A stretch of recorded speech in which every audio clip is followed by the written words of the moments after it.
রোহিঙ্গাদের জাতিগত নির্মূল থেকে রক্ষায় বৈশ্বিক উদ্যোগ চান প্রধান উপদেষ্টা। কক্সবাজারে আন্তর্জাতিক সংলাপে আশ্রিতদের প্রত্যাবাসনে ৭ দফা প্রস্তাব। সংস্কার, নির্বাচন পদ্ধতি সহ নানা ইস্যুতে বিপরীতমুখী অনড় অবস্থানে দলগুলো। জটিল হচ্ছে রাজনৈতিক পরিস্থিতি, অনিশ্চিত হতে পারে গণতান্ত্রিক যাত্রা, মত বিশ্লেষকের। ক্যাম্পাসে ক্যাম্পাসে ছাত্র সংসদ নির্বাচনের আমেজ।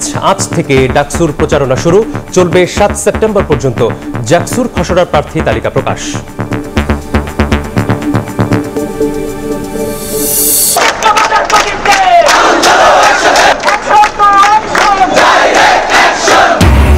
মধ্যরাতে শাহবাগে বুয়েট শিক্ষার্থীদের বিক্ষোভ। ডিপ্লোমা ইঞ্জিনিয়ার্সদের বিরুদ্ধে হামলার হুমকির অভিযোগ। শিক্ষা উপদেষ্টার সঙ্গে বৈঠকের আশ্বাসে ছাড়ে সড়ক।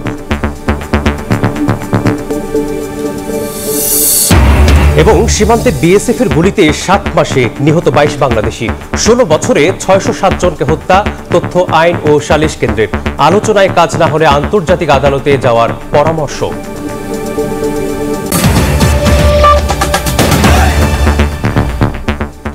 সকালে সবাই সঙ্গে আছে আমি মেসবাহুল আলিফ। মিয়ানমারের জান্তা ও আরাকান আর্মির হাত থেকে রোহিঙ্গাদের বাঁচাতে বিশ্ব সম্প্রদায়কে কার্যকর উদ্যোগ নেওয়ার আহ্বান জানিয়েছেন প্রধান উপদেষ্টা ডক্টর মোহাম্মদ ইউনূস। কক্সবাজারে আন্তর্জাতিক সম্মেলনে প্রত্যাবাসন নিয়ে ৭ দফা প্রস্তাব তুলে ধরেন তিনি। বলেন, রোহিঙ্গাদের জাতিগত নির্মূলের ভয়াবহ পরিকল্পনার বাস্তবায়ন থামানো সবার নৈতিক দায়িত্ব। মিয়ানমারের জান্তা বাহিনীর নির্যাতনের মুখে ২০১৭ সালে বাংলাদেশ অভিমুখে ধল নামে রোহিঙ্গার। নানা প্রচেষ্টার পরও এখনো একজন রোহিঙ্গাকেও ফেরানো যায়নি নিজ দেশ মিয়ানমারে। ৮ বছরে এই প্রথম বড় পরিসরে রোহিঙ্গাদের নিয়ে আন্তর্জাতিক সংলাপের আয়োজন। কক্সবাজারে ৩ দিনব্যাপী আয়োজনে অংশ নেন ৪০টি দেশের প্রতিনিধি, জাতিসংঘ সহ সব অংশীজন। আমন্ত্রণ জানানো হয় সকল রাজনৈতিক দলের নেতাদেরও। দ্বিতীয় দিনে সম্মেলনে যোগ দেন প্রধান উপদেষ্টা ডক্টর মোহাম্মদ ইউনূস। প্রধান অতিথির বক্তব্যে তিনি বলেন, সম্পদ ও সামর্থ্যের সীমাবদ্ধতা সত্ত্বেও রোহিঙ্গাদের জীবন বাঁচাতে মানবিক কারণে সীমান্ত খুলে দিয়েছিল বাংলাদেশ। রোহিঙ্গাদের জাতিগত নির্মূলের ভয়াবহ পরিকল্পনা বাস্তবায়ন থেকে সশস্ত্র ঘাতকদের থামানো বিশ্ব সম্প্রদায়ের নৈতিক দায়িত্ব বলেও মন্তব্য করেন তিনি।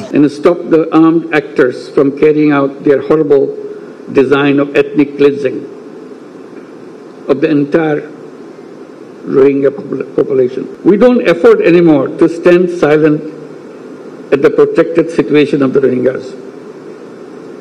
Hence we urge upon the international community to undertake collective efforts to stop the Myanmar junta and the Arakan army from unleashing violence against Rohingya. Effective role of the international community is much more needed than ever before. Rohingya সংকট মিয়ানমারের সৃষ্টি সমাধানও সেখানে করতে হবে বলে জানান প্রধান উপদেষ্টা। রোহিঙ্গাদের মর্যাদাপূর্ণ প্রত্যাবাসনে অবদান রাখার সংকল্প ঘোষণা করে ন্যায় বিচার এবং জবাবদিহিতা নিশ্চিতে ৭ দফা প্রস্তাব দেন doctor Yunus. Rohingya crisis emanated from Myanmar and the solution also lies in Myanmar. All parties must act to end the crisis with greater resolve without any further delay. ৩ দিনের এই সম্মেলনের সারাংশ আগামী ৩০ সেপ্টেম্বর নিউ ইয়র্কে রোহিঙ্গাদের নিয়ে আয়োজিত আরও একটি বড় প্ল্যাটফর্মে তুলে ধরবেন প্রধান উপদেষ্টা ডক্টর মোহাম্মদ ইউনূস। এর মাধ্যমে আন্তর্জাতিক পর্যায়ে ভুলতে বসা রোহিঙ্গা ইস্যু নতুন করে আবারও আলোচনায় আসার প্রত্যাশা করছে বাংলাদেশ। একই সঙ্গে সেখান থেকে নতুন কোনো পথের দিশাও আসতে পারে, যার মাধ্যমে মিয়ানমারের রোহিঙ্গাদের টেকসই প্রত্যাবাসন সম্ভব হবে। নাজমুস সালেহী, সময় সংবাদ, কক্সবাজার। আন্তর্জাতিক সম্প্রদায় একমত না হওয়ায় রোহিঙ্গাদের প্রত্যাবাসন সম্ভব হচ্ছে না বলে মন্তব্য করেছেন বাংলাদেশে নিযুক্ত চীনের রাষ্ট্রদূত ইয়াও ওয়েন। কোনো পক্ষকে বাদ দিয়ে সংকট নিরসন সম্ভব নয় বলে মন্তব্য করেছেন জাতীয় নিরাপত্তা উপদেষ্টা খলিলুর রহমান। বলেন, রোহিঙ্গা সংকট নিরসনে মিয়ানমার সরকার ও আরাকান আর্মির সঙ্গে কথা চালিয়ে যাবে অন্তর্বর্তী সরকার। কক্সবাজারে আয়োজিত ৩ দিন ব্যাপী আন্তর্জাতিক সম্মেলনের দ্বিতীয় দিনে অংশীজন সংলাপে অংশ নিয়ে কথা বলেন তারা। রোহিঙ্গা সংকটের সমাধান খুঁজতে কক্সবাজারে চলছে ৩ দিনের আন্তর্জাতিক সম্মেলন। এই সম্মেলনে অংশ নিয়েছেন দেশি বিদেশি প্রতিনিধিরা। উঠে আসছে নানা মতামত। come back to রাজনীতিবিদরা বলেন রোহিঙ্গা প্রত্যাবাসনই সংকটের একমাত্র সমাধান। They have to go back to their own country with their citizenship. That's what we call dignified. That must be safe. And we hope any political party that will come to power will carry forward the flag of negotiation. Global power and organizations should take collective measures like sanctions, diplomatic pressure, and referral to international courts. Take that deportation of Rohingyas to their motherland is the only solution. প্রত্যাবাসনের জন্য বাংলাদেশ মিয়ানমারকে চুক্তির পরামর্শ দিয়ে চীনা রাষ্ট্রদূত বলেন সব পক্ষের সঙ্গে আলোচনার মাধ্যমে রোহিঙ্গা সংকটের সমাধানে সচেষ্ট Beijing. On many occasions, they yearn to return to their homeland and do not wish to see their children remain refugees. The prerequisite for resolving this issue lies in ending hostility. The key point is to stick to repatriation, and the path forward remains the negotiated consensus between Bangladesh and Myanmar under the support of the international community. China stands ready to continue providing support within its capacity to promote dialogue, build consensus, and advance repatriation. Rohingya সমস্যাকে ক্যান্সারের সঙ্গে তুলনা করে জাতীয় নিরাপত্তা উপদেষ্টা বলেন কোনো পক্ষকে বাদ দিয়ে সংকট নিরসন সম্ভব নয়। I spoke with Arakan Army. I spoke with Myanmar government. This has to be done to resolve this problem. You cannot solve this problem by keeping one important actor outside. Rohingya সংকটকে এই অঞ্চলের নিরাপত্তার জন্য হুমকি হিসেবেও মন্তব্য করেন ডক্টর খলিলুর রহমান। আতাউর কাউসার, সময় সংবাদ, ঢাকা। শেখ হাসিনা, জয় ও পুতুলের বিরুদ্ধে প্লট দুর্নীতির 3টি মামলায় দ্বিতীয় দিনের সাক্ষ্য গ্রহণ আজ সকালে ঢাকার 5ম বিশেষ জজ আদালতে সাক্ষ্য গ্রহণটি অনুষ্ঠিত হবে। এর আগে এই মামলায় সাক্ষ্য প্রদান করেন মামলার বাদী ও দুদকের 3 কর্মকর্তা। এ সময় তারা আদালতকে জানান রাজুকের আবাসন নীতিমালার সকল আইন ভঙ্গ করে পূর্বাচলে 30 কাঠা প্লট নেন শেখ হাসিনা, সজীব ওয়াজেদ জয় ও সাইমা ওয়াজেদ পুতুল। তৎকালীন প্রধানমন্ত্রীকে খুশি করতেই এই অনিয়মে সরকারি কর্মকর্তারা তাদের সহযোগিতা করেন বলে জানান সাক্ষীরা। হাইকোর্ট বিভাগের অতিরিক্ত বিচারক হিসেবে একই সঙ্গে 25 জনকে নিয়োগ দিয়েছেন রাষ্ট্রপতি। সোমবার রাষ্ট্রপতির আদেশক্রমে এ বিষয়ে প্রজ্ঞাপন জারি করেছে আইন মন্ত্রণালয়। প্রজ্ঞাপনে বলা হয় 25 জন শপথ গ্রহণের তারিখ থেকে অনধিক 2 বছরের জন্য বাংলাদেশ সুপ্রিম কোর্ট হাইকোর্ট বিভাগের অতিরিক্ত বিচারক হিসেবে মঙ্গলবার শপথ নেবেন।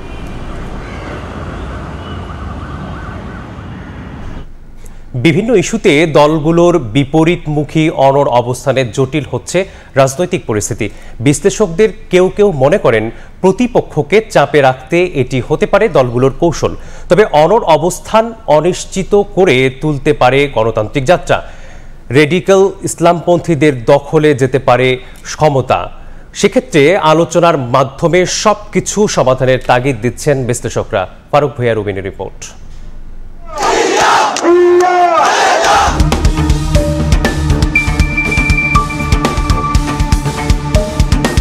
সংস্কার, জুলাই সনদ, নির্বাচন পদ্ধতি সহ বেশ কিছু বিষয়ে তীব্র হচ্ছে রাজনৈতিক দলগুলোর বিতর্ক।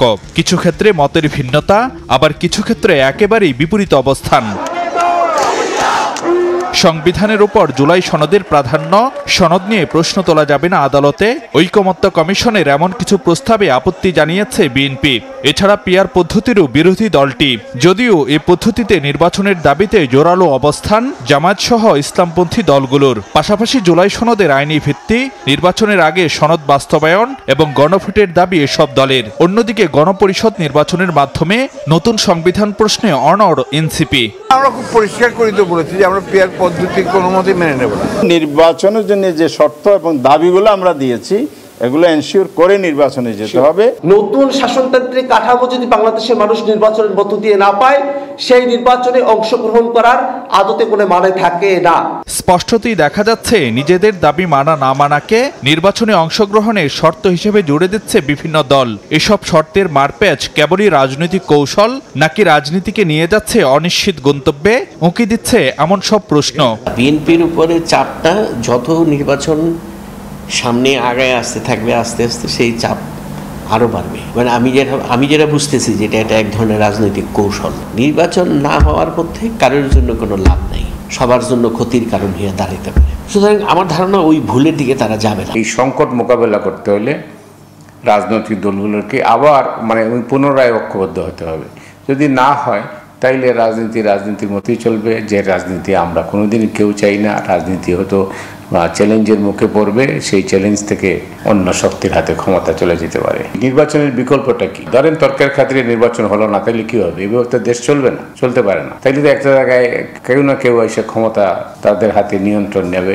অথবা আরেকটা বিপদ আছে, সেটা হইতে পারে যে রেডিক্যাল ইসলামিস্ট যারা, তারা হয়তো ক্ষমতা দখল করতে পারে, চেষ্টা করতে পারে, যেটা হয়েছে অনেক দেশে। বিশ্লেষকরা মনে করেন সদিচ্ছা থাকলে আলোচনার মাধ্যমে অনেক কিছুরই সুরাহা সম্ভব, তবে অনড় থাকলে লাভ হবে না কোনো পক্ষেরই। দেশের অবস্থা অন্যরকম হয়ে যাবে, তখন ইউনূস তার মাইন্ড চেঞ্জও করে ফেলতে পারে। যে গেমটা তারা খেলতেছে, এটা যদি শেষ পর্যন্ত তারা অনড় থাকে, এটা হবে লস গেম। এই যে একটা জায়গায় তারা হয়তো রিয়েলাইজেশন তাদের মধ্যে আসবে যে রাজনীতি যদি ঠিক না থাকে, নির্বাচন যদি না হয়, দিনের শেষে কেউই কিন্তু লাভবান হবেন না, সবাই কম বেশি এফেক্টেড হয়ে যাবে। বিশ্লেষকরা বলছেন স্থিতিশীলতার জন্য গণতান্ত্রিক যাত্রাপথই জুৎসই বিকল্প। নির্বাচন যদি না হয় তাহলে আমরা কাকে কিভাবে চলবে? হাত পা এমনি বাধা, আরো বাধা পড়ে যাবে। ফারুক ভিয়া, রবিন, সময় সংবাদ, ঢাকা। আজ থেকে শুরু হচ্ছে ডাকসু নির্বাচনের প্রচারণা। গতকাল মনোনয়ন প্রত্যাহারের শেষ দিনে প্রার্থিতা তুলে নিয়েছেন বেশ কয়েকজন। এদিকে আচরণবিধি লঙ্ঘন ও অপপ্রচারের অভিযোগে বিভিন্ন প্যানেলের প্রার্থীরা। চিফ রিটার্নিং অফিসার বলেছেন, কর্মশালার মাধ্যমে কেন্দ্রীয় ও হল সংসদ প্রার্থীদের আচরণবিধি সম্পর্কে সতর্ক করা হবে।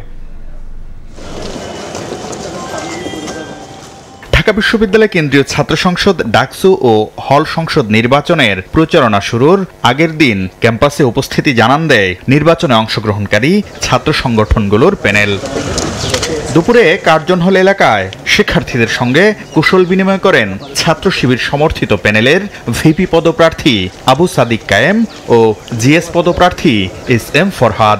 আমাদের যারা বন্ধুপ্রতিম আছে তারা ক্রমাগত সাইবার বুলিং করছে, ক্রমাগত মিথ্যা প্রপাগান্ডা করছে, ক্রমাগত সে আগের মতো করে বিষাদগার করছে। বিকালে মধুর ক্যান্টিনে সংবাদ সম্মেলন করে জাতীয়তাবাদী ছাত্রদল সমর্থিত প্যানেলের প্রার্থীরা। ডাকসুতে আমাদের মেয়েদেরকে নিয়ে বসেছিলাম যে নির্বাচন কেন্দ্রিক কি অবস্থা প্যানেলগুলোর। তো আমি সেখানে একটি সেলফি ভিডিও করেছিলাম। অত্যন্ত আশঙ্কার বিষয়, সেখানে কিছু সংখ্যক রিয়েল আইডি দিয়ে কমেন্ট করা হয়েছে যে রাতের রানী। পরবর্তীতে তার যখন ফেসবুক আইডি ঘাঁটতে গেলাম, গিয়ে দেখলাম সে লিখছে বাংলাদেশ জামাত ইসলামী জিন্দাবাদ। এর আগেও মধুর ক্যান্টিনে সংবাদ সম্মেলনে আচরণবিধি লঙ্ঘনের অভিযোগ করেন ডাকসু ফর চেঞ্জ প্যানেলের ভিপি প্রার্থী বিনিয়ামিন মোল্লা। আপনারা টিএসসিতে যান, গিয়ে দেখেন সেখানে জাতীয়তাবাদী ছাত্রদল, গণতান্ত্রিক ছাত্র সংসদ সহ অনেকেরই ফেস্টুন সেখানে এখন আছে। এদিকে ডাকসু ও হল সংসদের প্রার্থীদের আচরণবিধি সম্পর্কে সচেতন করতে কর্মশালার আয়োজনের কথা জানিয়েছে চিফ রিটার্নিং অফিসারের কার্যালয়। সম্মানিত কমিশনার মধ্যে সরাসরি ওনাদের সামনে তাদেরকে সতর্ক করে দিয়েছে, আর কিছু আমরা ওভার দি টেলিফোন আমরা সতর্ক করে দিয়েছি। আর মনোনয়ন প্রত্যাহারের শেষ দিনে সোমবার দুপুরে সিনেট ভবনে চিফ রিটার্নিং অফিসারের কাছে প্রত্যাহারের আবেদন করেন বেশ কয়েকজন প্রার্থী। শাকির আহমেদ, সময় সংবাদ, ঢাকা। মধ্যরাতে সড়ক অবরোধ করে বিক্ষোভ করেছেন বুয়েট শিক্ষার্থীরা। আজ শিক্ষা উপদেষ্টা ও জনপ্রশাসন সচিবের সঙ্গে বৈঠকের আশ্বাসে 3 ঘণ্টা পর হোটেল ইন্টারকন্টিনেন্টালের সামনে সড়ক ছাড়েন তারা। আন্দোলনকারী শিক্ষার্থীদের অভিযোগ, সোমবার ডিপ্লোমা বিএসই ইস্যুতে ডেসকোর নির্বাহী প্রকৌশলী রুমে ডেকে বুয়েটের সাবেক শিক্ষার্থী রোকনকে হামলা ও প্রাণনাশের হুমকি দেওয়া হয়। এর প্রতিবাদে মধ্যরাতেই শাহবাগে অবস্থান নেন তারা। বিক্ষোভ মিছিল নিয়ে যমুনা অভিমুখে যাত্রা করলে হোটেল ইন্টারকন্টিনেন্টাল মোড়ে পুলিশ ব্যারিকেড দেয়। পরে সেখানেই অবস্থান নিয়ে বিক্ষোভ করেন তারা। এ সভায় হামলা ও প্রাণনাশের হুমকি দেওয়ার ডিপ্লোমা ইঞ্জিনিয়ারদের বিরুদ্ধে আইনি ব্যবস্থা নিতে 12 ঘন্টার আলটিমেটাম দেন তারা। শিক্ষা উপদেষ্টা ও জনপ্রশাসন সচিবের সঙ্গে বৈঠকের আশ্বাসে ভোরে 3 ঘন্টা পর সড়ক ছাড়েন বিক্ষুব্ধরা। রকুনুজ্জামান রোকন ভাইকে ঘিরে ধরে অকথ্য ভাষায় গালিগালাজ করে এবং হত্যার হুমকি প্রদান করে। অভিযুক্ত ব্যক্তিদের বিরুদ্ধে 12 ঘন্টার মধ্যে আইনানুগ ব্যবস্থা গ্রহণ করে। প্রকৌশল খাত সংস্কারের জন্য এই 3 দফা দাবি বাস্তবায়নের জন্য আগামী 12 ঘন্টার মধ্যে কমিশন গঠন করতে হবে। তার হত্যার হুমকি দিয়েছে। এই ধরনের নিকৃষ্ট এবং এত খারাপ বক্তব্যের প্রেক্ষিতে বুয়েট পুরোপুরি উত্তাল হয়ে গিয়েছে। যারা এগুলোর সাথে জড়িত এবং এর সংশ্লিষ্ট সকলের শাস্তি কামনা করছি। সময় সংবাদে আরো থাকছে। গাইবান্ধার মাওলানা ভাসানী সেতুতে তারের পর 2 শতাধিক রিফ্লেক্টর লাইট চুরি। এখনো সচল হয়নি বিদ্যুৎ সংযোগ, উদ্ধার হয়নি তার। রাতে ঘটছে দুর্ঘটনা, হচ্ছে ছিনতাই। সীমান্তে বিএসএফ এর গুলিতে 7 মাসে প্রাণ গেছে 22 বাংলাদেশির, আহত হয়েছেন 32 জন। আইন ও সালিশ কেন্দ্রের হিসেবে 2009 সাল থেকে গত 16 বছরে বিএসএফ হত্যা করেছে 607 বাংলাদেশিকে। বিশ্লেষকরা বলছেন, সীমান্ত হত্যা বন্ধে বেসরকারিভাবে 2 দেশ যৌথ কমিশন করতে পারে, তবে রাজনৈতিক সমাধানেই প্রধান উপায়। আলোচনায় কাজ না হলে প্রয়োজনে আন্তর্জাতিক আদালতে যাওয়ার পরামর্শ আইনজীবীদের। সানবির উপলের রিপোর্ট।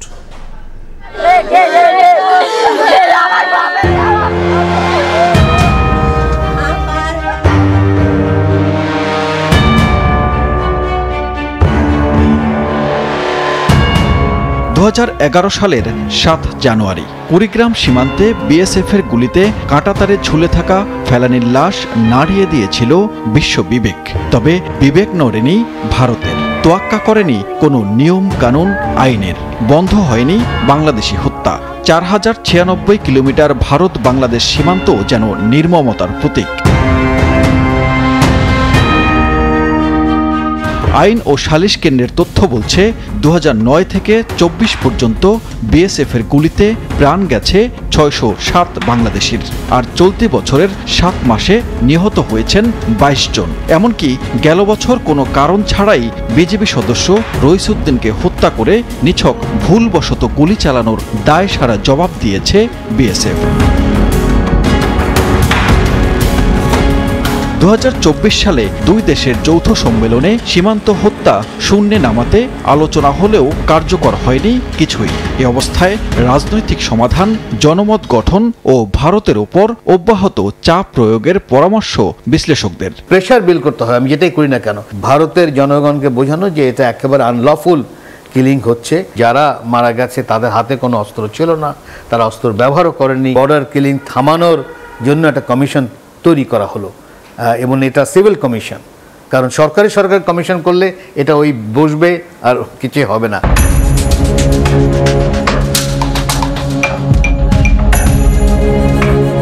ভারতের সঙ্গে সরাসরি 5টি দেশের সীমানা থাকলেও অন্য দেশের সীমান্তে বাংলাদেশের মতো হত্যার ঘটনা ঘটে না। চীনের সঙ্গে নির্দিষ্ট সীমানায় নিরস্ত্র পাহারার চুক্তি আছে ভারতের। বাংলাদেশও প্রাণঘাতী অস্ত্র ব্যবহার না করার প্রস্তাব দিয়েছিল, তবে সে প্রস্তাবের অগ্রগতি হয়নি। বর্ডারে হত্যায় সরাসরি মানবাধিকার লঙ্ঘন হলেও বিচার হয়নি। এসব বিষয়ে ভারত একতরফা আক্রমণাত্মক মনোভাব দেখালে প্রয়োজনে আন্তর্জাতিক আদালতে যাওয়ার কথা বলছেন আইনজীবীরা। এইটার অবসান ঘটানোর জন্য আমি মনে করি বাংলাদেশ সুনির্দিষ্ট প্রস্তাব করবে এবং সুনির্দিষ্টভাবে প্রতিবাদ জানাবে। কূটনীতিক যা যা ডিফেন্স নেওয়া দরকার সবে নেবে। ইভেন প্রয়োজন যদি হয় তাহলে এই বিষয় তো আন্তর্জাতিক মহলেও এটা উত্থাপন করা যৌক্তিক বলে আমি মনে করি, এবং সেই সময়টা এখন এসছে বাংলাদেশে। বিচার বহির্ভূত হত্যা ও বল প্রয়োগ বন্ধ করে নিরাপদ সীমান্ত রক্ষায় ঢাকায় বিজেপি বিএসএফ যৌথ সম্মেলনে আলোচনা হবে বলে আশা বিশ্লেষকদের। সানবীর রূপল, সময় সংবাদ, ঢাকা। মুন্সিগঞ্জে অস্থায়ী ক্যাম্পের টহল পুলিশ সদস্যদের লক্ষ্য করে গুলি চালিয়েছে নৌ ডাকাত দল। আত্মরক্ষায় পাল্টা গুলি চালায় পুলিশ। প্রায় ৩০ মিনিট চলে দুপক্ষের গোলাগুলি। এ ঘটনায় কাউকেই গ্রেপ্তার করা যায়নি। সোমবার বিকেলে গজারিয়ার জামালপুর গ্রামে ক্যাম্পের পাশে মেঘনা নদীতে এই ঘটনা ঘটে। পুলিশ ও স্থানীয়রা জানান, মাঝ নদীতে একাধিক ইঞ্জিন চালিত ট্রলার নিয়ে মহড়া শুরু করে নৌ ডাকাত দল নয়ন পিয়াস গ্রুপের সদস্যরা। টহল পুলিশের স্পিডবোট লক্ষ্য করে একাধিক ককটেল বিস্ফোরণ ও গুলি ছুটতে থাকে ডাকাত দল। এক পর্যায়ে টিকতে না পেরে পালিয়ে যায় ডাকাত দল। প্রাথমিকভাবে দুই ডাকাত আহত হয়েছে বলে জানা গেছে। নৌ ডাকাতের অপতৎপরতা রুখতে গত ২২ আগস্ট জামালপুর গ্রামে স্থাপন করা হয় অস্থায়ী পুলিশ ক্যাম্প। শুরু থেকেই এর বিরোধিতা করে আসছিল নৌ ডাকাত গ্রুপগুলো। নাটোরের লালপুরের আজিমনগর স্টেশন এলাকায় ভাঙা রেললাইনে পাটের বস্তা গুজে পার হলো ট্রেন। সোমবার রাত 8:30টার দিকে রেল স্টেশন মহিষাখোলা রেল ব্রিজের কাছে এই ঘটনা ঘটে। এলাকাবাসী জানান, স্থানীয়রা রেললাইনে ভাঙা অংশ দেখতে স্টেশন মাস্টারকে জানান। এ সময় একটি মালগাড়ি আটকা পড়ে। পরে রেলকর্মীরা ট্রেন চলাচলের জন্য ভাঙা অংশে পাটের বস্তা গুজে দিলে ধীরে ট্রেন পার হয়। ভেঙে যাওয়া অংশ মেরামতের কাজ চলছে। এখনও উদ্ধার হয়নি গাইবান্ধার মাওলানা ভাসানী সেতুর চুরি হয়ে যাওয়া বিদ্যুতের তার। চুরির ঘটনার 5 দিন পরও সচল হয়নি বিদ্যুৎ সংযোগ। এর মধ্যে আবার নতুন করে চুরি হয়েছে সেতুতে লাগানো 2 শতাধিক রিফ্লেক্টর লাইট। এতে সন্ধ্যার পর অন্ধকারাচ্ছন্ন থাকছে সেতু ও আশপাশের এলাকা। আলো না থাকায় এরই মধ্যে ঘটছে 2টি সড়ক দুর্ঘটনা, একাধিক চুরি ও ছিনতাইও। এতে ক্ষোভ জানিয়েছেন স্থানীয়রা। দ্রুত বিদ্যুৎ সংযোগ চালুর আশ্বাস দিয়েছে এলজিইডির। বিপ্লব ইসলামের রিপোর্ট। গাইবান্ধার সুন্দরগঞ্জের হরিপুরে তিস্তা নদীর উপর নির্মিত মাওলানা ভাসানী সেতু উদ্বোধনের একদিন পরেই 21 আগস্ট 6টি ল্যাম্পপোস্টের দুপাশের 310 মিটার বিদ্যুতের তার চুরি হয়। এর রেশ কাটতে না কাটতেই 24 আগস্ট সেতুর 2 শতাধিক রিফ্লেক্টর লাইট চুরি হয়েছে।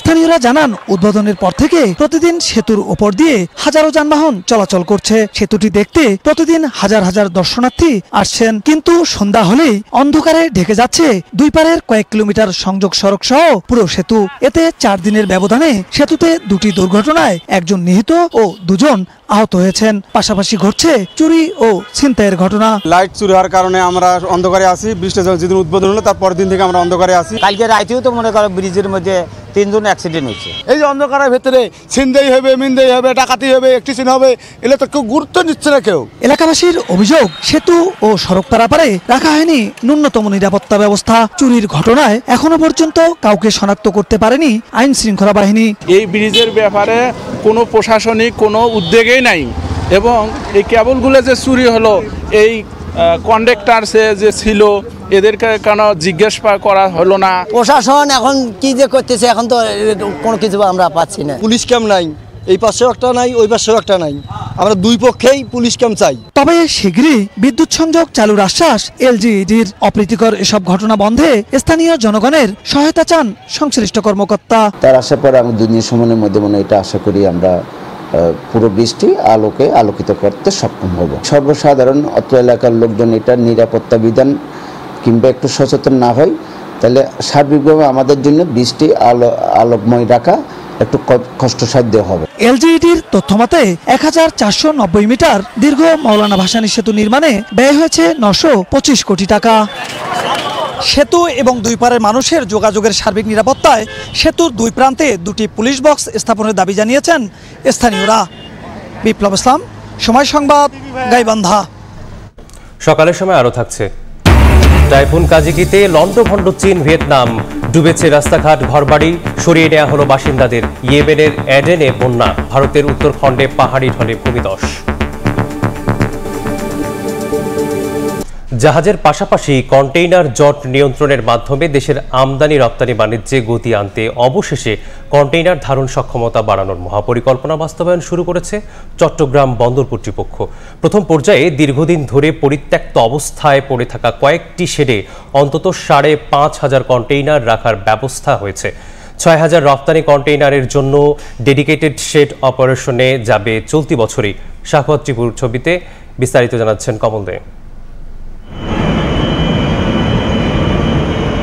চট্টগ্রাম বন্দরের সবচেয়ে পুরাতন ইয়াট জেনারেল কার্গো বার্থে কন্টেনার ধারণ ক্ষমতা ১৯,৮০৮ টিউএস আর সবচেয়ে আধুনিক ইয়াট এনসিটির ধারণ ক্ষমতা ১৩,৮৭৬ টিউএস। এর বাইরে চট্টগ্রাম কন্টেনার টার্মিনালে ৮,৩৭৬, নিউ মুরিং ওভারফ্লো ইয়ার্ডে ৬,০০০, সাউথ কন্টেনার ইয়ার্ডে ৩,০০০ এবং নর্থ কন্টেনার ইয়ার্ডে ২,৪৫৮ টিউএস কন্টেনার রাখা যায়। এই ৬টি ইয়ার্ডে ৫৩,৫১৮ টিউএস কন্টেনার ধারণ ক্ষমতা থাকলো তা বর্তমান সময়ের আমদানি রপ্তানি বাণিজ্যে একেবারেই নগণ্য।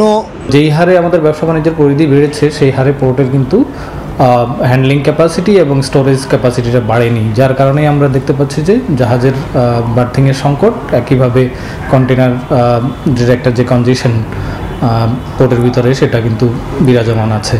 এই অবস্থায় কন্টেনার জট নিরসনে পরিত্যক্ত শেডগুলিকে ইয়ার্ডে রূপান্তরের পরিকল্পনা বাস্তবায়ন শুরু করেছে চট্টগ্রাম বন্দর কর্তৃপক্ষ। প্রথম পর্যায়ে বন্দরের বাইরে XY শেডে কন্টেনার এনে রাখা হচ্ছে। এছাড়া প্রস্তুত করা হচ্ছে পুরাতন অকশন শেড, গাড়ি সংরক্ষণ শেড এবং ব্যাগেজ শেড। অন্তত ৬,০০০ বাড়তি কন্টেনার এসব শেডে রাখা সক্ষমতা রয়েছে বলে দাবি সংশ্লিষ্ট কর্মকর্তার। কন্টেনারের সক্ষমতা বৃদ্ধি, এটা হচ্ছে আমদানিকারক রপ্তানিকারকরা এটা আশ্বস্ত হতে পারবে যে সবার কন্টেনারটা যথারীতি তারা এখানে ডেলিভারি নিতে পারবে, খুঁজে নিতে পারবে এবং এগুলা পেতে কোনো রকম ব্যাগ পেতে হবে না। এদিকে বন্দরের অব্যবহৃত জায়গাগুলোতেও কন্টেনার রাখার প্রক্রিয়া চলছে। বিভিন্ন স্থানে চলছে নতুন ইয়ার্ড নির্মাণের তোড়জোড়। মাত্র ৬টি কন্টেনার উঠানামার মাধ্যমে কার্যক্রম শুরু করা চট্টগ্রাম বন্দরের কন্টেনার ধারণ ক্ষমতা এখন ৬০,০০০-এর কাছাকাছি। চলতি বছর ৪,০০০ কন্টেনার ধারণ ক্ষমতার আরও একটি শেড তৈরি হবে। সে সাথে তৈরি হবে রপ্তানিমুখী ৬,০০০ কন্টেনারের আরেকটি নতুন শেড। বছরে চট্টগ্রাম বন্দর কন্টেনার ওঠানামা করছে ৩২ লাখের বেশি। তবে অত্যাধুনিক যন্ত্রপাতি সংযোজনের পাশাপাশি সুশৃঙ্খল ট্রাফিক সিস্টেম নিশ্চিত করে বন্দরের বাইরের ইয়ার্ডগুলোর কার্যক্রম শুরু করার পরামর্শ বন্দর ব্যবহারকারীদের।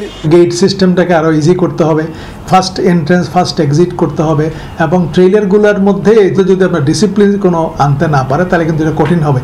৫৯,০০০ ধারণ ক্ষমতার চট্টগ্রাম বন্দরের বিভিন্ন ইয়ার্ডে বর্তমানে কন্টেনার রয়েছে ৪৩,৪৪৮ টিউএস। এর বাইরে কন্টেনারবাহী ১৩টি জাহাজের অবস্থান রয়েছে বন্দরের প্রধান জেটি ও বহিনোঙ্গরে। কমল দে, সময় সংবাদ, চট্টগ্রাম। সংস্কৃতিকে অগ্রাধিকারে রেখে সারা বিশ্বে হস্তশিল্পের বাজার বিস্তৃত হলেও ৭৫,০০০ কোটি ডলারের এই বাজারে ১%-এরও কম অংশীদারিত্ব বাংলাদেশের।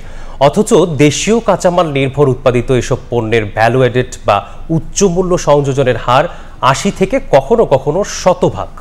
অর্থনীতিবিদদের মতে সবুজ অর্থনীতির দিকে ঝুঁকছে বিশ্ব, ফলে ইতিহাস আর ঐতিহ্যকে ধারণ করে বিশ্ববাজারে কদর বাড়ছে ভূমি প্রকৃতিকে নির্ভর করে গড়ে ওঠা পণ্যের। সেলিয়া সুলতানার প্রতিবেদন। পাটে ভাগ্য ফেরে না, তবু পাটের গন্ধের এক ধরনের মায়া আছে। সে মায়া ছাড়তে পারেন না ফরিদপুরের আবু বকর সিদ্দিক। চায়না সরাসরি যখন পাট নিছিল আমাদের দেশের থেকে, সেই বছর আমরা দাম পেয়েছিলাম প্রত্যেক কৃষকের। কোনো এক বছর চীনের কাছে সরাসরি পাট বিক্রির ঘটনা এখানকার পাট চাষিদের কাছে রূপকথার মতো। সে লাভ এখন আর কেউ চোখে দেখেন না। যদি পাটের দাম যদি ৬,০০০ টাকা হইতো তাহলে আমাদের কিছুটা পোষাইতো। এখন পাট আছে ৩৮০০, ৪,০০০। আবু বকর সিদ্দিকের তোলা পাট দিয়ে খুলনার রাশেদ রেজা তৈরি করেন পাটের ব্যাগ। বাংলাদেশের পাট বিশ্বমানের, তাই রাশেদের ৩টি রপ্তানিযোগ্য ব্যাগের সমান মূল্যে পাওয়া যাবে ১ মণ পাট। দেশের অভ্যন্তরের উপকরণ ব্যবহারের মাধ্যমে কাঁচামাল থেকে ফিনিশিং পণ্য তৈরির এই প্রক্রিয়া হাই ভ্যালু অ্যাডেড পণ্য বা উচ্চমূল্য সংযোজন পণ্য হিসেবে পরিচিত বিশ্ববাজারে। এখানে ১০০% আমাদের, কারোর অধিকার নাই যেখানে বলবে এটা আমার, এটা অন্য কিছু ইম্পোর্ট হয়েছে, অমুক মেডের কোনো কিছু নাই। অথচ উৎপাদিত পাটের 95% কাঁচামাল হিসেবে চলে যায় দেশের বাইরে। অন্যদিকে 2024 সালে কাঠ, বাঁশ, বেত, মাদুর রপ্তানি করে ইন্দোনেশিয়ার রপ্তানি আয় $2.22 বিলিয়ন বেশি, যা বিশ্বের চাহিদার 15% পূরণ করে। আমাদের কাঁচামাল আছে, দক্ষতা আছে, আমাদের লোকজন কাজ করতে জানে, প্রোডাক্ট তৈরি করতে পারে, কিন্তু ফিনিশিংয়ের জায়গাটা আমরা আসলে ওদের সঙ্গে পারি না। তো এই জায়গায় যদি আমরা একটু ভালো মতো তাদের ট্রেনিং দেই, আর একটা হচ্ছে যে তাদেরকে যদি ফাইন্যান্সিয়াল সাপোর্টটা করা যায়। আন্তর্জাতিক ব্র্যান্ড নাইকি, গুচি, কালেটাইলস, ম্যাকডোনাল্ডস, জারা, H&M সহ হাল ফ্যাশনের বিভিন্ন পোশাক প্রস্তুতকারক সংস্থা এখন পরিবেশ বান্ধব ও রিসাইকেল পণ্যের দিকে ঝুঁকছে। $75,000 কোটি এই বাজারে বাংলাদেশের অংশীদারিত্ব 1%-ও কম। কটেজ ইন্ডাস্ট্রির যে প্রোডাক্টগুলো আছে, ট্রেডিশনাল প্রোডাক্ট, যেখানে মূল্য সংযোজন অনেক বেশি, এবং এটার জন্য আসলে আমাদের এরকম মাল্টিপ্রং অ্যাপ্রোচে যেতে হবে। বৈচিত্র্যময় পণ্য তৈরি করতে হবে, আধুনিক মানসম্পন্ন পণ্য, এবং একই সঙ্গে গ্লোবাল যে ডিজাইন যেদিকে যাচ্ছে, তো সেই দিকে যেতে হবে। এবং যারা বায়ার রয়েছেন, গ্লোবাল বায়ার, তো তাদের সঙ্গে একটা কন্ট্যাক্ট ডেভেলপ করতে হবে। এবং এর পাশাপাশি আমাদের ইকোনমিক ডিপ্লোমেসিটা খুব গুরুত্বপূর্ণ। সারা বিশ্বে পরিবেশ সচেতনতা বৃদ্ধির সাথে সাথে কৃত্রিম তন্তু এবং পরিবেশ বিনষ্টকারী উপাদান এবং উপাদান থেকে তৈরি পণ্যের ব্যবহার দিন দিন হ্রাস পাচ্ছে। বহুজাতিক যে কোম্পানিগুলো রয়েছে যারা সবুজ অর্থায়নে আগ্রহী, তারাও এখন ঝুঁকছেন বিকল্প উপাদানের দিকে। বাংলাদেশ এই সুযোগ নিতে পারে বিশ্ববাজারে, তবে তার জন্য প্রয়োজন পরিকল্পনা এবং দীর্ঘমেয়াদী রপ্তানির উদ্যোগ। সেলিয়া সুলতানা, সময় সংবাদ, ফরিদপুর। রংপুরের পীরগাছা উপজেলায় গবাদি পশু থেকে মানুষের মধ্যে সংক্রমিত হচ্ছে অজানা রোগ। শরীরে প্রথমে ফুসকুড়ি হয়ে পরে ঘা, এরপর তা থেকে গভীর ক্ষত তৈরি হচ্ছে। এতে জনসাধারণের মধ্যে আতঙ্ক তৈরি হয়েছে। স্বাস্থ্যকর্মীরা বলছেন, প্রতিদিনই উপজেলার বিভিন্ন জায়গা থেকে চিকিৎসা নিতে আসছেন এই রোগে আক্রান্তরা। তবে এ বিষয়ে কিছুই জানে না উপজেলা প্রাণী সম্পদ বিভাগ। তরিকুল ইসলামের ছবিতে আব্দুর রশিদ জীবনের রিপোর্ট। রংপুরের পীরগাছা উপজেলা সদরের অনন্তরাম বড়বাড়ি এলাকায় 3টি গরু ও 4টি ছাগল পালন করতেন গৃহবধূ সাবিনা আক্তার। 1.5 সপ্তাহ আগে হঠাৎ তীব্র জ্বরে মারা যায় একের পর এক পশু। এমনকি অসুস্থ গবাদি পশুর সেবা করতে গিয়ে তিনিও আক্রান্ত হন অজানা রোগে। একটা গরু জ্বর আসে, একদম 108-9 ডিগ্রি জ্বর, গরু একদম কাঁপুনি উঠে যায়, গরু কিছু খাইতে যায় না। পানি দাও পানি দাও পানি দাও, পানি দিতেছি, এর ভেতর আবার কিছু কাঁপতে পড়ে গেল। পেটটা ফুলে ফুলে উঠতেছে, আস্তে আস্তে ফুলে ওঠার পরে আর দেখেছি যে আর হাত পা নাড়াতে নাড়াতে মারা গেল। প্রাণী সম্পদ অধিদপ্তর এই রোগটা নিয়ে উদাসীন, ওরা তেমন কোনো কার্যকর ভূমিকা রাখতেছে না। শরীরে প্রথমে ফুসকুড়ি হয়ে পরে ঘা, এরপর তা থেকে গভীর ক্ষত তৈরি হচ্ছে। সাবিনার মতো পুরো পীরগাছায় এ অজানা রোগে আক্রান্ত হয়েছেন 2 শতাধিক মানুষ, যাদের সবাই অসুস্থ পশুর সংস্পর্শে ছিলেন অথবা অসুস্থ পশু জবাই করার পর মাংস স্পর্শ করেছেন। স্থানীয়রা জানান, গত 1.5 মাস ধরেই এমন রোগে আক্রান্ত হচ্ছেন অনেকেই। এতে জনসাধারণের মধ্যে আতঙ্ক তৈরি হয়েছে। প্রথম একটু ঘামাচির মতো চুলকাইছিল, লাল হয়েছিল, আঠা বের হয়েছিল, ওখান থেকেই শুরু। হাতটা কালা কিলে হয়ে গেল, রক্ত মরি গেল। ছাগল অসুস্থ হয়ে গেছিল, তো পাশে না, ওই জন্য জব করে দিয়েছিলাম, জব করে দিয়ে কাটাকাটি করছি। এই কাটাকাটি করার পর থেকে আমার এই অবস্থা হয়েছে। উপজেলার স্বাস্থ্যকর্মীরা বলছেন, প্রতিদিনই উপজেলার বিভিন্ন জায়গা থেকে চিকিৎসা নিতে আসছেন এ রোগে আক্রান্তরা। রোগটির উপসর্গ অ্যানথ্রাক্স রোগের উপসর্গের সঙ্গে মিলে যায়। ছাড়তে সময় লাগে, তবে মানে ক্ষতটার ধরন দেখে এটা অ্যানথ্রাক্সের মতোই মনে হচ্ছে আর কি। তবে এ বিষয়ে কিছুই জানে না উপজেলা প্রাণী সম্পদ বিভাগ। অ্যাকচুয়ালি এখন আমাদের কাজ হলো যে আসলে এটা যে জেনেটিক অ্যানথ্রাক্স কি না, খামারি ছিল যেটা কি আমাকে বলেন, তেমনি হেলথের উচিত ছিল এটা যদি এই রোগ হয় জানানো। আমার প্রাণী সম্পদের যদি কোনো দুর্বলতা থাকে না, আমি বলছি যে আই উইল টেক অ্যাকশন। রোগটি শনাক্তের পাশাপাশি প্রতিরোধে দ্রুত কার্যকরী পদক্ষেপ নেওয়া না গেলে মহামারীতে রূপ নিতে পারে বলে আশঙ্কা সংশ্লিষ্টদের।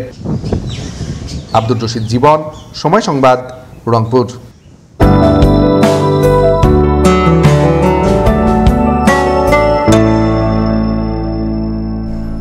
দেখে নেব আজকের বাতাসের মানসূচক। বায়ুমান বিষয়ক সংস্থা IQAir এর সূচক অনুযায়ী বাংলাদেশে এখনকার বাতাসের মান: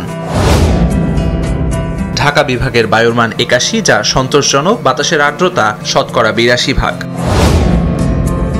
চট্টগ্রাম বিভাগে বায়ুর মান 58, এটি সন্তোষজনক। বাতাসের আর্দ্রতা 89। রাজশাহী বিভাগে বায়ুমান 95, যেটি সন্তোষজনক। বাতাসের আর্দ্রতা 87। সিলেট বিভাগে বায়ুর মান 28, যা ভালো, বাতাসের আর্দ্রতা 92%। খুলনা বিভাগের বায়ুর মান 96, এটি সন্তোষজনক, বাতাসের আর্দ্রতা 88। বরিশাল বিভাগে বায়ুমান 67, এটিও সন্তোষজনক, বাতাসের আর্দ্রতা 85। রংপুর বিভাগের বায়ুর মান 94, যেটি সন্তোষজনক, বাতাসের আর্দ্রতা 83। ময়মনসিংহ বিভাগের বায়ুর মান 84, যা সন্তোষজনক, বাতাসের আর্দ্রতা 95%। সারা দেশে বায়ুর মান সবচেয়ে ভালো সিলেটে 28 আর সবচেয়ে খারাপ খুলনা 96। নতুন বার্জারি কোকোট, ঘরের বাতাস সুস্থ হোক। ধারাবাহিকভাবে অগ্রাধিকার ভিত্তিতে উত্তর সিটি কর্পোরেশনের সব রাস্তা মেরামত করা হবে। মোহাম্মদপুর থেকে বছিলা ব্রিজ পর্যন্ত রাস্তার মেরামত আগামীকালের মধ্যে শেষ করা হবে বলে জানিয়েছেন ঢাকা উত্তর সিটি কর্পোরেশনের প্রশাসক মোহাম্মদ এজাজ।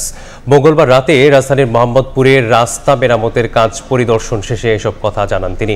এ সময় তিনি আরও বলেন, গত মাসেই তেজগাঁও 7 রাস্তা থেকে গুলশান পর্যন্ত টেন্ডার সম্পন্ন হওয়ায় দ্রুত সে কাজও শেষ হবে। এছাড়া রোডস অ্যান্ড হাইওয়ে এর সঙ্গে টেন্ডার ও ফান্ড এলোকেশন ইতিমধ্যেই সম্পন্ন হওয়ায় বছিলা ব্রিজের পরের অংশের মেরামত কাজও দ্রুত সময়ে সম্পন্ন হবে বলেও জানান তিনি।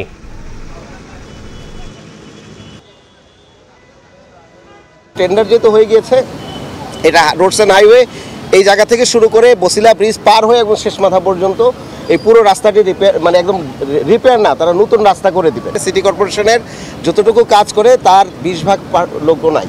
তারপরেও আমরা রাত দিন কাজ করে এই জনগণের জন্য, এই শহরবাসীর জন্য যেই দুর্ভোগ মেটানোর এবং সার্ভিসটা দেওয়ার জন্য যেই কাজগুলো করার, সেগুলো কিন্তু আমরা করছি। টাইফুন কিজিকির তাণ্ডবে লণ্ডভণ্ড চীন ও ভিয়েতনাম। বৃষ্টি আর ঝোড়ো হাওয়ায় বিপর্যস্ত জনজীবন। ডুবে গেছে রাস্তাঘাট, ঘরবাড়ি, সরিয়ে নেওয়া হয়েছে বাসিন্দাদের। টানা বৃষ্টিতে ভয়াবহ বন্যায় তলিয়ে গেছে ইয়েমেনের অ্যাডেন শহর। ভারতের উত্তরখণ্ডেও পাহাড়ি ঢলে ক্ষতির মুখে স্থানীয়রা। টাইফুন কাজিকির আঘাতে ব্যাপক বৃষ্টি আর ঝোড়ো হাওয়ায় চীনের হাইনান প্রদেশের জনজীবন বিপর্যস্ত হয়ে পড়েছে। গাছপালা উপড়ে পড়ে 16টি সড়ক বন্ধ হয়ে গেছে। নৌবাহিনী ও দমকল বাহিনীর 600 জনেরও বেশি সদস্য রাস্তাঘাট পরিষ্কারে কাজ করছে। হাইনানের সতর্কতার স্তর কমানো হলেও দক্ষিণাঞ্চলে এখনও ভারী বর্ষণ চলছে। এছাড়া কাজিকির প্রভাবে ভিয়েতনামের মধ্যাঞ্চলীয় উপকূলে ঘূর্ণিঝড়ের আঘাত লাগে। ডুবে গেছে রাস্তাঘাট, উড়ে গেছে ঘরবাড়ির ছাদ। উপকূলীয় এলাকায় সরিয়ে নেওয়া হয়েছে অন্তত 30,000 মানুষকে। ভয়াবহ ঢেউ আশ্রে পড়ছে ভিন শহরের সৈকতে। ভিয়েতনামের আবহাওয়া দপ্তর বলছে চলতি বছরের সবচেয়ে শক্তিশালী ঝড় এটি। ইয়েমেনের দক্ষিণাঞ্চলীয় শহর এডেনে কয়েকদিনের টানা বৃষ্টিতে ভয়াবহ বন্যা দেখা দিয়েছে। উত্তর পশ্চিম এডেনের প্রাকৃতিক গিরিখাত দিয়ে বন্যার পানি লাহিজ প্রদেশ থেকে এসে শহর ডুবিয়ে দেয়। অনেক ঘরবাড়ি ভেসে গেছে। আটকে পড়া শত শত পরিবারকে উদ্ধার করতে সেনা ও স্থানীয় স্বেচ্ছাসেবকরা নৌকা ব্যবহার করে উদ্ধার অভিযান চালাচ্ছেন। তবে এখন পর্যন্ত কোনো প্রাণহানির খবর মেলেনি। ভারতের উত্তরাখণ্ডের চামোলি জেলায় পাহাড়ি ঢলে ভূমিধস হয়েছে। থারালি শহরের দোকানপাট ভেঙে পড়ে জীবিকা হারিয়েছেন অনেকে। স্থানীয়রা সরকারের কাছে ক্ষতিপূরণের দাবি তুলেছেন। হিমালয় ঘেঁষা এই অঞ্চলে জলবায়ু পরিবর্তনের প্রভাব বাড়ছে বলেই মনে করছেন বিশেষজ্ঞরা। নাদিম মারজান, সময় সংবাদ। বিশ্বের তৃতীয় বৃহৎ ক্রিকেট স্টেডিয়াম তো দূরে থাক, 3 সভাপতি বদলালেও পূর্বাঞ্চলের 37.5 একর জমিতে একটা ক্রিকেট পিচও বসাতে পারেনি বিসিবি। নানান সময়ে এই জমিকে ঘিরে নানান পরিকল্পনা করা হলেও সেসব পরিকল্পনার বাস্তবায়ন নেই। তাতে অনিশ্চিত ভবিষ্যৎ এই ভেন্যুর। নিশ্চিত জীবন কাটছে এই ভেন্যুতে নিয়োগপ্রাপ্ত 16 মাঠকর্মীদের। 2015 সালে ঘরের মাঠে পাকিস্তান সিরিজের পরে তৎকালীন প্রধানমন্ত্রী শেখ হাসিনা ঘোষণা দিয়েছিলেন যে এই 37.5 একর জমিতে তৈরি করা হবে একটা বিশাল ক্রিকেট স্টেডিয়াম। তবে 10 বছর পেরিয়ে গেলেও সেই ক্রিকেট স্টেডিয়ামের চেহারা দেখতে পারেনি দেশের ক্রিকেট ভক্তরা। বরং এই জায়গাটিতে সভাপতি বদলের সাথে সাথে ভিন্ন ভিন্ন পরিকল্পনায় খরচ হয়েছে দেশের ক্রিকেটের মূল্যবান টাকা।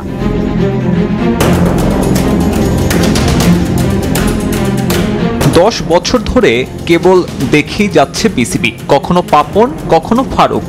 সম্প্রতি এখানে পা পড়েছে বর্তমান সভাপতিরও। তবে অগ্রগতি পিচ বসানো না হলেও দফায় দফায় নাম আর ব্যানার পরিবর্তন হচ্ছে ঠিকই। অথচ এই ভেন্যুর জন্য রাখা হয়েছে 16 জন মাঠকর্মী, নিরাপত্তার কাজে আছেন আরও 10 জন। শীতাতপ নিয়ন্ত্রিত কক্ষে নামমাত্র চলছে ভেন্যু ম্যানেজারের অফিসটাও। তবে এদের কেউই নিশ্চিত না নিজেদের কর্মপরিকল্পনা সম্পর্কে। পূর্বাচলের এই 37.5 একর জমি পরিত্যক্ত মনে হলেও কাগজে কলমে এখন পর্যন্ত এখানে খরচ প্রায় 100 কোটি। 2022-এ অস্ট্রেলিয়ান ঠিকাদার প্রতিষ্ঠান পপুলাসের সঙ্গে 76 কোটির বেশি টাকায় হয় চুক্তি। ফারুক আহমেদের বোর্ড সে চুক্তি বাতিল করলে বোর্ডের পুরো টাকাটাই হয় নষ্ট।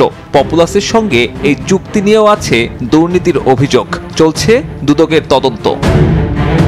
এরপর সেখানে ঘরোয়া ক্রিকেট চালু করতে নতুন করে বাজেট বরাদ্দ করে বিসিবি। বসানোর কথা ছিল টার্ফ, অন্তত 3 ফুট উঁচু করার কথা ছিল আউটফিল্ডটাও। তবে ফারুক আহমেদের বিদায়ে সে পরিকল্পনাও এখন কেবলই অতীত। নতুন সভাপতি আমিনুল ইসলাম বুলবুলের ইচ্ছে স্টেডিয়াম নয়, আপাতত এখানে হবে centre of excellence. Gym, biological lab সহ ড্রেনেজ সিস্টেম সম্বলিত দুটো মাঠ তৈরির বাজেটটাও পাস। যদিও বিসিবির এই বিশাল পরিকল্পনা সম্পর্কে এখনো ওয়াকিবহাল নন এখানকার ভেন্যু ম্যানেজার কিংবা মাঠ কর্মীরা। আর তাতে অনেকটা অনিশ্চিত জীবনই চলছে এখানকার মাঠ কর্মীদের। পিচের মাটি তৈরির রুটিন মাফিক কাজ তো চলছে বহুদিন ধরেই, তবে কবে নাগাদ তা স্থাপন করা হবে সে বিষয়ে নেই সুনির্দিষ্ট নির্দেশনা। এরই মধ্যে দুটো গ্রাউন্ডে দুটো পিচ ব্লক তৈরি করা হয়েছে, যদিও আউটফিল্ড উঁচু করার আগে এই পিচ বসানো অসম্ভব। অথচ অন্তত ঘরোয়া ক্রিকেটের জন্য এই ভেন্যু তৈরিতে খুব একটা অর্থ কিংবা সময়ের প্রয়োজন নেই। প্রাথমিকভাবে আউটফিল্ড উঁচু অথবা ড্রেসিং রুম তৈরির কাজটাও সম্ভব সদিচ্ছা থাকলে। তবে বোর্ড সংশ্লিষ্টদের বর্তমান ব্যস্ততা ক্রিকেটের উন্নয়ন নয়, বরং বিসিবির নির্বাচন কিংবা জাঁকজমকের বিপিএল ঘিরে।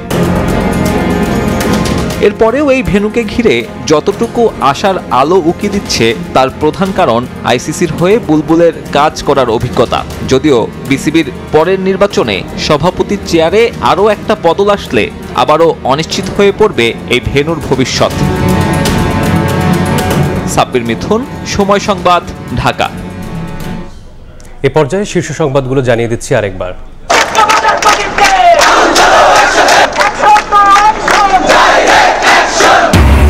মধ্যরাতে শাহবাগে বুয়েট শিক্ষার্থীদের বিক্ষোভ, ডিপ্লোমা ইঞ্জিনিয়ারদের বিরুদ্ধে হামলার হুমকির অভিযোগ, শিক্ষা উপদেষ্টার সঙ্গে বৈঠকে আশ্বাসে ছাড়ে সড়ক।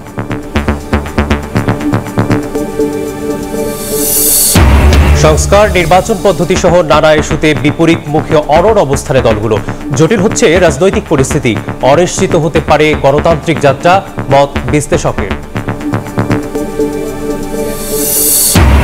এবং ক্যাম্পাসে ক্যাম্পাসে ছাত্র সংসদ নির্বাচনের আমেজ। আজ থেকে ডাকসুর প্রচারণা শুরু, চলবে 7 সেপ্টেম্বর পর্যন্ত।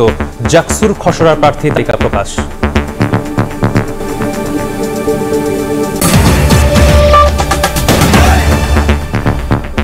এই ছিল সকালের সময়, সঙ্গেই থাকুন সময়ের।